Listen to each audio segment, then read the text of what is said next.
starting with the topic alpha and the low risk anomaly, I'll be covering all the important points. First of all, it's an anomaly that if a particular stock will be having the lower volatility or lower beta, will be producing the higher return. So this is something which is opposite to our CAPM. Now coming to second point, that is excess return or active return. What is excess return? It is the return of your portfolio minus the return of your benchmark. Now what is alpha? The average of excess return is your alpha. Next, what is tracking error? This is the standard deviation of your alpha. Standard deviation of your alpha, or we can say the standard deviation of excess return. Means suppose you will be having the 12 months data. So out of this 12-month data, if you will calculate the excess return for every month, okay, what is your excess return for every month, and you will take the average of it, it will become your alpha. And if you will find out the standard deviation of the 12-month data, it will become your tracking error. But now we have to standardize our tracking error. How we can standardize? It is simply alpha dividing by the tracking error. Alpha divided by the tracking error. This will give me the risk adjusted return of active manager. This will give me risk adjusted return of active manager.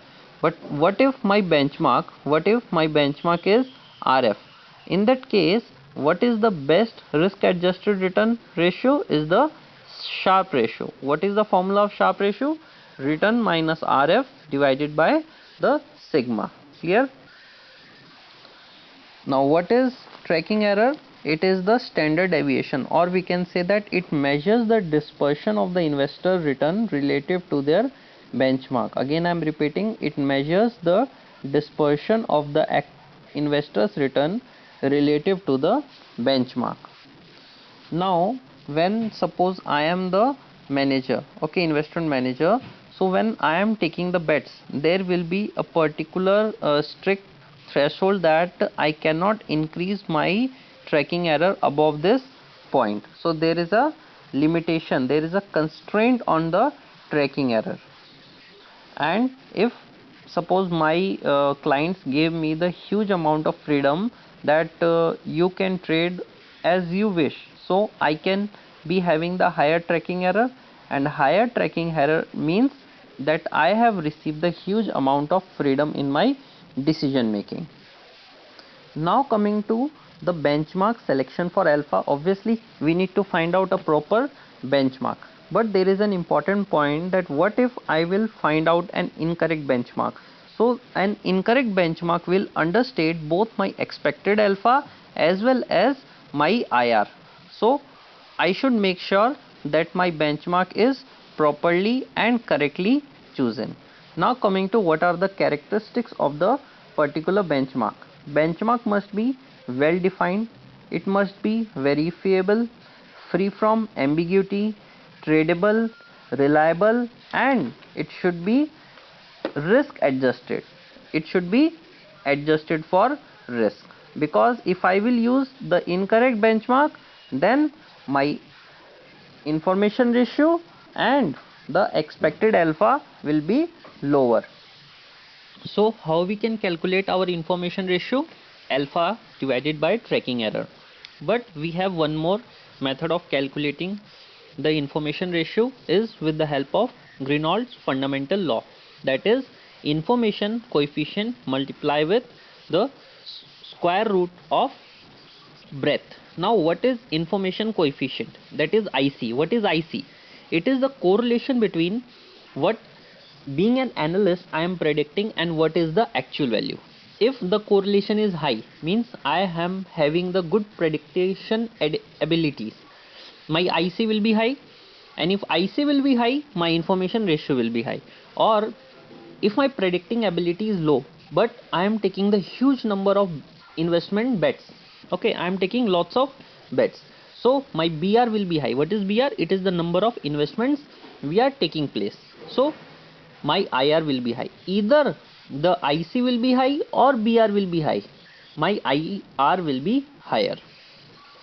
But there is one issue with respect to Greenwald's framework, that it ignores the downside risk. Means it says that if you are having lots and lots of investments, your IR is going to be higher, but it is not taking into account the downside risk, and it makes an assumption that all the forecasts are independent of one another, means my previous bet is not going to be dependent on the current bet. Clear? Now coming to factor regression.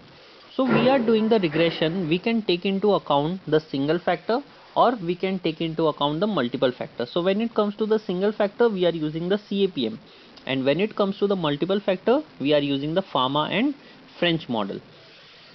So when you will regress, what are the values you are going to get?